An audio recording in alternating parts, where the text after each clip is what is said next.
Hello guys, ഞാൻ നേരത്തെ ഒരു വീഡിയോ ഇട്ടിരുന്നു.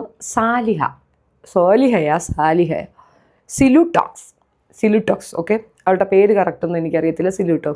ഞാൻ സിലുടോക്സിനെ ബേസ് ചെയ്തിട്ടൊരു വീഡിയോ ഇട്ടപ്പോഴത്തേക്ക് ഒരുപാട് പേര് വന്ന് കമൻറ്റ് ഇട്ടത് പഴയ വീഡിയോ ആണ്. ആയിക്കോട്ടെ, പഴയ വീഡിയോ ആയിക്കോട്ടെ, ഞാനിപ്പോഴാണ് കണ്ടേ, എനിക്ക് കാണുമ്പോൾ പ്രതികരിച്ചൂടെ? എന്താണ് കുട്ടികളെ, പഴയ വീഡിയോ ആണെങ്കിലും പുതിയ വീഡിയോ ആണെങ്കിലും അതിനകത്ത് പറഞ്ഞ കാര്യങ്ങൾ വെച്ച് ടാലി ചെയ്ത് നോക്കുമ്പം ഞാൻ ചതിക്കപ്പെട്ടോ എന്ന് എനിക്കൊരു സംശയമുണ്ട്. ഇപ്പം എന്നോട് വന്ന് പറഞ്ഞ കുറേ കാര്യങ്ങൾ വെച്ചിട്ട് ഈ പറയുന്ന ഗഫൂർ എന്ന് പറയുന്ന ആൾ മഹാവൃത്തികെട്ടവനാണ് എന്നുള്ള ഒരു ഫോമാണ് എനിക്ക് കിട്ടിയിട്ടുണ്ടായിരുന്നത്. അതിൻ്റെ കൂടെ പുള്ളിയുടെ ടോക്സിക് സംഗതിയും എനിക്ക് തന്നിട്ടുണ്ടായിരുന്നു. പിന്നീട് ഞാനത് പബ്ലിഷ് ചെയ്തപ്പോഴത്തേക്ക് കരഞ്ഞ് നിലവിളിച്ചിട്ട് എൻ്റെ അടുത്ത് പറഞ്ഞു അത് റിമൂവ് ചെയ്യണം, എനിക്ക് ബുദ്ധിമുട്ടാണ്, എൻ്റെ കുടുംബത്തിൽ പ്രശ്നമാണ് എന്നുള്ള ഒരു ഇതാണ് പുള്ളിക്കാരി പറഞ്ഞിട്ടുണ്ടായിരുന്നത്. ഞാൻ ഈ വീഡിയോ കണ്ടപ്പം എനിക്ക് അതിപ്പോൾ റീപോസ്റ്റ് ചെയ്തൊരു വീഡിയോ ആണ്. അത് പോസ്റ്റ് ചെയ്തിട്ട് ഒരു ദിവസം പോലും ആയിട്ടില്ല. പോസ്റ്റ് ചെയ്ത് കണ്ട ഉടനെ ഞാൻ എടുത്തതാണ്.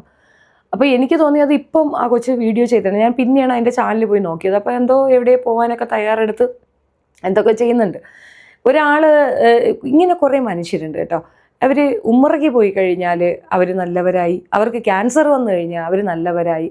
അതൊക്കെ എന്തടിസ്ഥാനത്തിലാണ്? ഞാൻ എൻ്റെ എക്സ്പീരിയൻസ് ആണ് പറഞ്ഞത്. എന്നോട് ആ കൊച്ചു പറഞ്ഞ കാര്യങ്ങളൊക്കെ തന്നെ ശുദ്ധ നുണയായിട്ടാണ് എനിക്ക് ഫീൽ ചെയ്തത് ആ വീഡിയോ കണ്ടപ്പോൾ. അതിനകത്ത് ഗഫൂറിനെ നന്നായിട്ട് പറയണമെന്ന് പറയുന്നത്. ഗഫൂറിനെ നന്നായിട്ട് പറയുന്ന വ്യക്തിയാണോ ഗഫൂറിൻ്റെ വീട്ടുകാരെ പറ്റി മോശം പറയുന്നത്? നമ്മൾ പറയാതെ നമ്മുടെ കുടുംബത്തിലെ കാര്യങ്ങൾ മറ്റുള്ളവരെങ്ങനെ അറിയുന്നു? ആരും അവരുടെ കുടുംബത്തിൽ പോയി അന്വേഷിക്കുന്നതൊന്നുമില്ലല്ലോ. അപ്പം ഞാൻ മനസ്സിലാക്കിയ കാര്യമാണ് ഞാൻ അവിടെ വീഡിയോ ആയിട്ടിട്ടത്. അത് പഴയ വീഡിയോ ആണ് എന്ന് പറഞ്ഞാൽ ആ വീഡിയോ വെക്കാതെ ഞാനൊരു കാര്യം പറയാം. അതിനകത്ത് ആ പെൺകുട്ടി പറയുന്നു 17 വയസ്സിലാണ് എൻ്റെ വിവാഹം, ഞാൻ ഷിമ്മി ഇട്ടുകൊണ്ടിരിക്കുന്നത് കണ്ടിട്ടുണ്ടായിരുന്നു, ഞാൻ വാടക വീട്ടിലായിരുന്നു എന്ന് പറയുന്നുണ്ട്. വാടക വീട്ടിൽ താമസിക്കണമെന്നുണ്ടെങ്കിൽ ഫിനാൻഷ്യലി കുറച്ച് ബാക്ക്വേർഡ് നിൽക്കുന്നവർക്കല്ലേ അങ്ങനെ ഒരു അവസ്ഥയുള്ളൂ, വാടക വീട്ടിൽ താമസിക്കുന്നത്. അപ്പോൾ ഇവൾ ഫിനാൻഷ്യലി ഭയങ്കര സൗണ്ടായ ഒരു വീട്ടിൽ നിന്ന് വന്ന പെണ്ണല്ലെന്ന് ഒന്നാമത്തെ കാര്യം. അത് ഗഫൂർ എന്ന് പറയുന്ന വ്യക്തി ഒരു ജോലിക്കും പോകത്തില്ല, ഒരു സമ്പാദ്യവും ഇല്ലാത്തൊരു വ്യക്തി എന്നാണ് എന്നോട് ഇൻട്രൊഡ്യൂസ് ചെയ്തത്.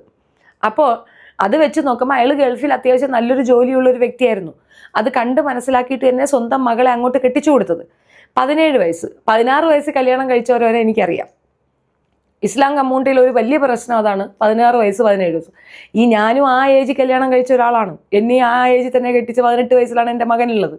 അപ്പോൾ എനിക്കും അങ്ങനെ ഒരു എക്സ്പീരിയൻസ് അവിടെ നിൽക്കുമ്പോൾ അവൾ പറയുന്നത് പക്വതയില്ല എന്ന് പറയുന്നത് ഒട്ടും അങ്ങോട്ട് ഉൾക്കൊള്ളാൻ വയ്യ. ഷിമ്മി ഇട്ടുകൊണ്ട് നടക്കുന്നതായിരുന്നു. ഈ തലയിൽ ഇങ്ങനെ കവറപ്പ് ചെയ്തിട്ടിരിക്കുന്ന ഒരു സ്ത്രീ ആ ചെറിയ കാലഘട്ടങ്ങളിൽ ഷിമ്മി ഇട്ടുകൊണ്ട് നടന്നു എന്ന് പറയുന്നത് ഒരു കളവായിട്ടാണ് എനിക്ക് ഫീൽ ചെയ്തത്. നാട്ടുകാരെ പറ്റിച്ചു, നമ്മളെ നമ്മൾ പറ്റിച്ചത് തിരിച്ചു പറയും, അത്രയേ ഉള്ളൂ. പിന്നെ രണ്ടാമത്തെ കാര്യം എന്തെന്ന് പറഞ്ഞു കഴിഞ്ഞാൽ അവരുടെ 16 വയസ്സുള്ള മകളുടെ കേസ് പറയുമ്പോൾ തന്നെ 2 കൊല്ലം മുമ്പുള്ള ഇൻ്റർവ്യൂ ആണെന്ന് മനസ്സിലാവുന്നുണ്ട്. ആ 16 വയസ്സുള്ള കുട്ടിയുടെ അടുത്ത് അവൾ സംസാരിച്ചിരിക്കുന്നത് വിവാഹത്തിനെ കുറിച്ചാണ്. അപ്പോൾ അമ്മയ്ക്കും മകൾക്ക് സംസാരിക്കാൻ വിവാഹമേ ഉള്ളൂ. പിന്നെ മകളെ ഞാൻ കെട്ടിച്ചു കൊടുക്കത്തില്ല എന്ന് പറയുന്നുണ്ട്. അപ്പം ഞാൻ പറഞ്ഞ ആ ടോപ്പിക്കിൽ നിങ്ങൾ എന്താണ് നിൽക്കാത്തതെന്നുള്ളത് എനിക്ക് മനസ്സിലാവുന്നില്ല. ഒരാളൊരു കമൻ്റ് ഇട്ടു, എന്നാൽ പിന്നെ ഞാനും ആ കമൻറ്റ് അങ്ങോട്ട് ഇടാം, എന്നിട്ട് പിന്നെ തിരുത്തിരിത്തിരാ കമൻറ്റ് ഇടാം. അതിൽ 1-2 എണ്ണത്തിന് ഞാൻ തൂക്കി. എനിക്ക് അവരെ കണ്ടപ്പോൾ മനസ്സിലായി ഇത് ആരാണ്, എവിടെ നിന്നുള്ള ടാർഗറ്റഡ് സാധനമാണെന്ന് എനിക്ക് പിടികിട്ടി. അതുകൊണ്ട് ഞാൻ എന്ത് ചെയ്തു, ഹൈഡ് ഫ്രം ചാനലെന്നാക്കി.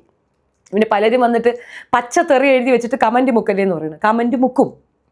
നീയൊക്കെ പച്ചത്തെറി എഴുതി വെച്ചാൽ ഞാൻ ചോദിക്കട്ടെ, ഇപ്പം ഈ ഒരുപാട് വീഡിയോസ് ചെയ്യുന്ന ഒത്തിരി റിയാക്ഷൻ വീഡിയോസ് ചെയ്യുന്നവരുണ്ട്.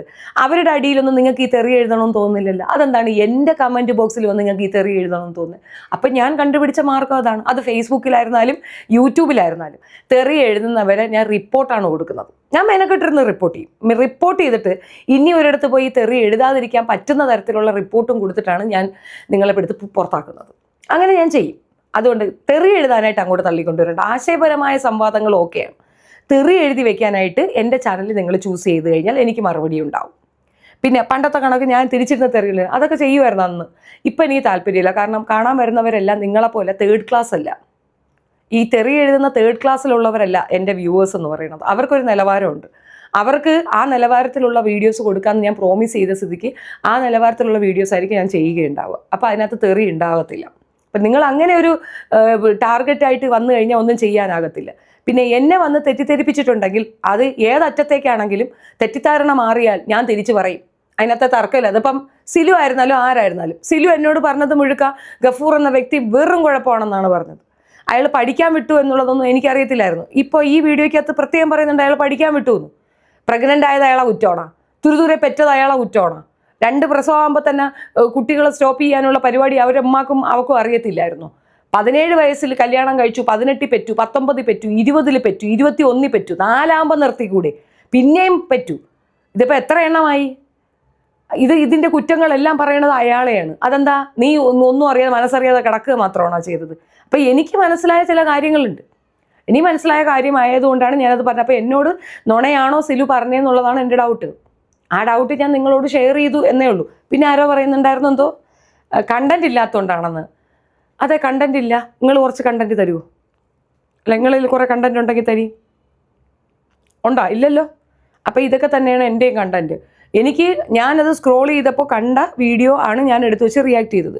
ഞാൻ ചുമ്മാ പറഞ്ഞതല്ല. പെട്ടെന്ന് സിലുവിനെ ഞാൻ പറഞ്ഞത് എന്തിനാന്ന് ചോദിച്ചു കഴിഞ്ഞാൽ ചുമ്മാ പറഞ്ഞതല്ല. ഞാനത് ഫേസ്ബുക്കിലാണ് കണ്ടത്. ഫേസ്ബുക്കിൽ അത് ആരോ അപ്ലോഡ് ചെയ്തതായിരിക്കാം, ചാൻസസ് ആർ ദെയർ. പക്ഷെ അതിനകത്ത് പറഞ്ഞ ടോപ്പിക്കുകൾ എന്നെയും കൂടെ ബാധിക്കുന്ന പ്രശ്നമാണ്. ഇവൾ പറയുന്നത് കേട്ടിട്ട് ഞാൻ ഗഫൂറിനെ നല്ല പറഞ്ഞിട്ടുണ്ട്. ഗഫൂറിനെതിരെ ഞാൻ പരാതി കൊടുത്തിട്ടുണ്ട്. ഞാൻ ചൈൽഡ് ലൈനിൽ പരാതി അയച്ചിട്ടുണ്ടായിരുന്നു. അത് പിന്നെ ആപ്റ്റാണ്, കാരണം കുട്ടികളെ ഉപദ്രവിക്കുന്ന സീൻ ഞാൻ കണ്ടിരുന്നല്ലോ. ആ വീഡിയോ ഉൾപ്പെടെയാണ് ഞാൻ അയച്ചു കൊടുത്തത്. എൻക്വയറി വന്ന് കാണും അവർക്ക്. അത്രയേ ഉള്ളൂ. CWCക്ക് ഒരു ലിമിറ്റ് ഉണ്ട്, അതിനപ്പുറം ഒന്നും ചെയ്യാൻ ഒക്കത്തില്ല. അതേസമയം സാലിഹ കുടുംബക്കാരെ മാത്രം കുറ്റപ്പെടുത്തിക്കൊണ്ടും ആ വീട്ടുകാരെ മാത്രം കുറ്റപ്പെടുത്തിക്കൊണ്ടും താൻ ഭയങ്കര മഹത് വ്യക്തിയാണെന്ന് പറയുമ്പോൾ ഇപ്പുറത്ത് നിൽക്കുന്ന ഒരു മണ്ടരാണ് എന്നുള്ള ധാരണ ഉണ്ടെങ്കിൽ അത് തിരുത്താനുള്ള വീഡിയോ തന്നെയാണത്. അത് തിരുത്തണം, തിരുത്തി പറഞ്ഞേ പറ്റുള്ളൂ. അല്ലാച്ചാൽ കൂടുതൽ അന്വേഷിച്ച് കൂടുതൽ കാര്യങ്ങൾ പുറത്തേക്ക് കൊണ്ടുവന്ന് കൊടുക്കും. അത്രയേ ഉള്ളൂ. എൻ്റെ അടുത്തേക്ക് ഒരാൾ പരാതിയുമായിട്ട് വരുമ്പോൾ ഞാൻ മെയിനായിട്ട് പറയുന്ന കാര്യം, നിങ്ങൾ എൻ്റെ അടുത്തേക്ക് വരുമ്പോൾ സൂക്ഷിക്കുക. നിങ്ങളുടെ ഭാഗത്തുള്ള തെറ്റുണ്ടെങ്കിൽ അതും ഞാൻ പറയും. നിങ്ങളെ മാത്രം ബൂസ്റ്റപ്പ് ചെയ്യാനോ പൊലിപ്പിക്കാനോ ഒന്നുമല്ല ഞാൻ ഇവിടെ ഇരിക്കുന്നത്. ഞാൻ പെയ്ഡല്ല. എനിക്ക് നിങ്ങൾ കുറച്ച് പൈസ തന്ന് എന്നെ കൊണ്ട് അതും ഇതും പറയിപ്പിച്ച് കളയാൻ നിങ്ങൾ തെറ്റിദ്ധരിക്കുന്നുണ്ടെങ്കിൽ നടക്കൂല. ഞാൻ അങ്ങനെ ആരുടെയൊന്നും പൈസ വാങ്ങി സംസാരിക്കുന്ന സ്ത്രീയല്ല. എനിക്ക് എൻ്റേതായ അഭിപ്രായങ്ങളുണ്ട്. ആ പെൺകുട്ടി അനുഭവിച്ച ബുദ്ധിമുട്ട്, അപ്പോൾ അതിനകത്ത് കിടന്നുകൊണ്ട് ആ കുട്ടികളുടെ മുമ്പിൽ കിടന്ന് പട്ടി ഷോ കാണിക്കുന്നത് ശരിയല്ല എന്നുള്ളത് വാദം ഇപ്പോഴും ഞാൻ ആ വാദത്തിൽ ഉറച്ചു നിൽക്കുന്നു. പക്ഷേ എന്നോട് പറഞ്ഞ ഈ കള്ളങ്ങൾ 1 2 ഒന്നുമല്ല, ഒരു ഇഷ്ടംമാതിരി വോയിസ് കിടക്കുകയാണ് എൻ്റെ കയ്യിൽ. അത്രയും വോയിസിൽ മുഴുക്ക ഗഫൂറിൻ്റെ വീട്ടുകാരും ഭയങ്കര കുഴപ്പമെന്നാണ് പറഞ്ഞത്. പക്ഷേ ഈ ഒരു വീഡിയോയ്ക്കകത്ത് കൃത്യമായിട്ട് അവിടെ നടന്ന കാര്യങ്ങൾ പറയുന്നുണ്ട്. പ്രവാസിയായിരുന്നു, അയാളെ മിസ് ചെയ്ത് ഇവൾ നിർബന്ധിച്ച് നാട്ടിലേക്ക് വരുത്തിയിട്ട് ഇവിടുത്തെ ബിസിനസ് അയാൾക്ക് ക്ലച്ച് പിടിക്കാത്തത് കൊണ്ട് മാത്രം അയാളെ ഒഴിവാക്കി നിൽക്കുന്ന ഒരു രീതി ശരിയല്ലല്ലോ. അത് തെറ്റായ ഒരു നടപടിയല്ലേ. ആ കാര്യം ഞാൻ പറഞ്ഞതിൽ ഇപ്പം എന്താ കുറ്റപ്പെട്ടിരിക്കുന്നത് എനിക്കറിയില്ല. അപ്പം ഈ വിഷയത്തിൽ നമ്മൾ വിഷയത്തിൽ നിൽക്കുക. ഞാനൊരു വിഷയം പറഞ്ഞാൽ വിഷയത്തിൽ നിൽക്കൂ. അല്ലാതെ നിങ്ങൾ അത് പഴയ വീഡിയോ ആണോ പുതിയ വീഡിയോ ആയാലും പഴയ വീഡിയോ ആയാലും ദ ടോപ്പിക് ഈസ് ഇമ്പോർട്ടൻറ്റ്. എന്ത് ടോപ്പിക്കാണ് ഞാൻ പറഞ്ഞത്? 17 വയസ്സിൽ വിവാഹം കഴിഞ്ഞ ഒരു പെൺകുട്ടിക്ക് മെച്യൂരിറ്റി ഇല്ല എന്നോ അല്ലെങ്കിൽ പ്രവാസികൾക്ക് കല്യാണം കഴിച്ച് കൊടുക്കരുതെന്ന് അവൾ പറഞ്ഞ ആ സ്റ്റേറ്റ്മെൻറ്റാണ് ഞാൻ കണ്ണിച്ചത്. പ്രവാസികളായിട്ട് 75% പോപ്പുലേഷൻ പ്രവാസികളാണ്. അവരുടെയൊക്കെ ഭാര്യമാരെല്ലാം വേണ്ട, കല്യാണം കഴിപ്പിച്ച് കൊടുക്കരുതെന്ന് ഇവൾ പറയുമ്പോൾ അത് എന്ത് തരം സ്റ്റേറ്റ്മെൻറ്റാണ്? അപ്പോൾ പ്രവാസിയൊക്കെ മക്കൾ വേണ്ടേ? ഭാര്യ വേണ്ടേ? കല്യാണം വേണ്ടേ? പ്രവാസത്തിൽ പോകുന്ന യുവാക്കൾക്ക് വിവാഹം വേണ്ടേ? അവരുടെ വീട്ടിൽ പോയി നിന്നാൽ എല്ലായിടത്തും ഇതാണ് പ്രശ്നം എന്ന് പറഞ്ഞാൽ പ്രതികരിക്കാൻ പഠിക്കണം. നിങ്ങൾ വന്നിരിക്കുന്നത് നിങ്ങളുടെ വീട്ടിലേക്കാണെന്ന് അവർക്ക് പറഞ്ഞ് മനസ്സിലാക്കി കൊടുക്കണം. അല്ല വന്നു കയറിയോളെന്നുള്ള ആ ഒരു ടോൺ അവിടെ പറ്റൂല എന്ന് പറയണം. ഇതെൻ്റെ വീടാണ്, അതുകൊണ്ടാണ് നിങ്ങൾ എന്നെ വിവാഹം കഴിച്ച് ഇങ്ങോട്ട് കൊണ്ടുവന്നത്. നിങ്ങളുടെ മകൻ ഇവിടെ അവകാശമുണ്ടെങ്കിൽ എനിക്കുമുണ്ട് അവകാശം. ഞാൻ അദ്ദേഹത്തിൻ്റെ ഭാര്യയാണ്, അല്ലാതെ റോഡിൽ പോയ ഒരു പെണ്ണല്ല എന്ന് പറയാനുള്ള ആർജവം ആ പെണ്ണുണ്ടാവണം. അങ്ങനെ പെണ്ണുങ്ങളെ പഠിപ്പിച്ചു കൊടുക്കണം. അല്ലാണ്ട് പ്രവാസിയാണെങ്കിൽ അവനിക്ക് പെണ്ണ് കൊടുക്കരുത് എന്ന് പറയുന്നത് എന്ത് അടിസ്ഥാനത്തിലാണ്? അപ്പോൾ അവർക്ക് വേണ്ടിയിട്ടുള്ളൊരു വർത്തമാനം മാത്രമാണ് ഞാൻ പറഞ്ഞിട്ടുള്ളത്. പിന്നെ സിലു ടാക്സിൻ്റെ പേര് സാലിഹയാണോ സോലിഹയാണോ എന്നൊന്നും എനിക്കറിയത്തില്ല. സിലു ടാക്സ് എന്നേ ഞാൻ കണ്ടിട്ടുള്ളൂ. എനിക്ക് പേഴ്സണലി ആ കുട്ടീനെ അറിയത്തില്ല. എനിക്ക് തന്ന കുറേ വോയിസും അതിൻ്റെ കൂടെ തന്ന ഒരു വീഡിയോയുമാണ് ഞാൻ പബ്ലിഷ് ചെയ്തിട്ടുണ്ടായിരുന്നത്. അത് അവരുടെ അറിവോടുകൂടി തന്നെയാണ് ഞാൻ പബ്ലിഷ് ചെയ്തത്. അറിവൊന്നും ഇല്ല എന്നൊന്നും പറയണ്ട, അവരുടെ അറിവോടുകൂടി തന്നെയാണ് ഞാനത് ചെയ്തിട്ടുള്ളത്. പിന്നെ അതൊരു വലിയ ക്രൈമാണോ എന്ന് ചോദിച്ചു കഴിഞ്ഞാൽ അവളത് ആഗ്രഹിച്ചതുകൊണ്ടല്ലേ എൻ്റെ അടുത്ത് കൊണ്ടിട്ട് വന്നിട്ടുള്ളത്. നമ്മളെ കൊണ്ട് ഈ തുമ്പിയെ കൊണ്ട് കല്ലെടുപ്പിക്കുന്നതാണ്, കല്ലെടുപ്പിച്ചിട്ട് കൈ എഴുവിട്ട് ഓടുന്ന ഒരു പരിപാടിയുണ്ട്, അത് നടക്കത്തില്ല. അതുകൊണ്ടാണ് അത് പറഞ്ഞത്. ഈ വിഷയത്തിൽ ഗഫൂറിൻ്റെ ഭാഗത്തുനിന്ന് 90% തെറ്റും 10% സിലുവിൻ്റെ ഭാഗത്തുമാണ് തെറ്റെന്നാണ് എനിക്ക് ഇതിൽ നിന്ന് മനസ്സിലായിട്ടുള്ളത്. പിന്നെ എല്ലാ വീടുകളിലും നടക്കുന്ന അലച്ചണ്ടകൾ തന്നെയാണ്. അത് വെച്ചുകൊണ്ട് സ്ത്രീകളെ ഒന്നടങ്കം വിളക്കുകയും കളിയാക്കുകയൊക്കെ അവർ ചെയ്തിരുന്നു. സ്വർണത്തിൻ്റെ കാര്യം, സ്വത്ത് കൊടുക്കുന്ന കാര്യമൊക്കെ ഇവർ അഭിപ്രായം പറഞ്ഞു. സ്വന്തം അഭിപ്രായം മാത്രം പറയുക. എല്ലാ പെണ്ണുങ്ങളും അത് ചെയ്യണമെന്ന് പറഞ്ഞു കഴിഞ്ഞാൽ അതിനെതിരെ സംസാരിക്കും ആൾക്കാർ. ആ സംസാരമാണ് നിങ്ങളവിടെ കണ്ടത്. അപ്പോൾ അതിന് സപ്പോർട്ടീവ് വന്ന് കമൻറ്റ് ഒരുപാട് പേർക്ക് അതിന് എഗൻസ്റ്റ് ഉണ്ട് എനിക്കറിയാം. പക്ഷെ നോക്കുമ്പോൾ കമൻറ്റ് മുഴുക്ക പഴയ വീഡിയോ ആണെന്ന് ആ റിപ്പീറ്റഡ് കമൻറ്റ് കണ്ട ഉടനെ എന്നാൽ പിന്നെ നമ്മളും അവിടെ പഴയ വീഡിയോ ആണെന്ന് കമൻറ്റ് ഇട്ടേക്കാം. നിങ്ങൾ സ്വയബുദ്ധിയോടുകൂടി എന്താണ് പെരുമാറുകയെന്ന് എനിക്കറിയത്തില്ല. നിങ്ങൾക്ക് ഒരു വീഡിയോ കാണുമ്പോൾ അതിനകത്തുള്ള അഭിപ്രായം എന്താണോ ആ അഭിപ്രായം അവിടെ എഴുതി വെക്കുക. അല്ലാണ്ട് ആ ഒരു പിന്നെ സ്പെസിഫിക് കമൻറ്റിനെ തന്നെ റിപ്പീറ്റ് ചെയ്യേണ്ട കാര്യം എന്താണെന്നുള്ളത് എനിക്ക് മനസ്സിലായിട്ടില്ല. ഇനി ഇതിൻ്റെ കൂടെ വേറൊരു കാര്യം ഞാൻ പറയാൻ ആഗ്രഹിക്കുന്നുണ്ട്. ചിലർക്കൊക്കെ എന്നെ തല്ലണമെന്നാ കൊല്ലണമെന്നാ ഒക്കെ പറയുന്നുണ്ട്.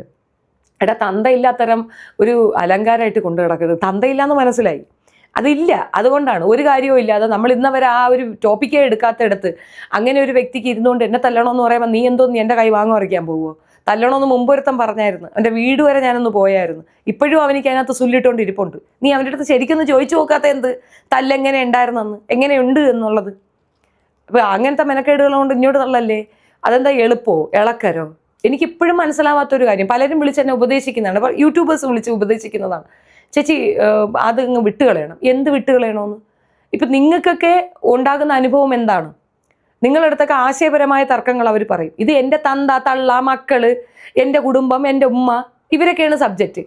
അപ്പോൾ തിരിച്ചു പറയുമ്പോൾ നിങ്ങൾക്ക് എങ്ങനെ നോവുന്നു?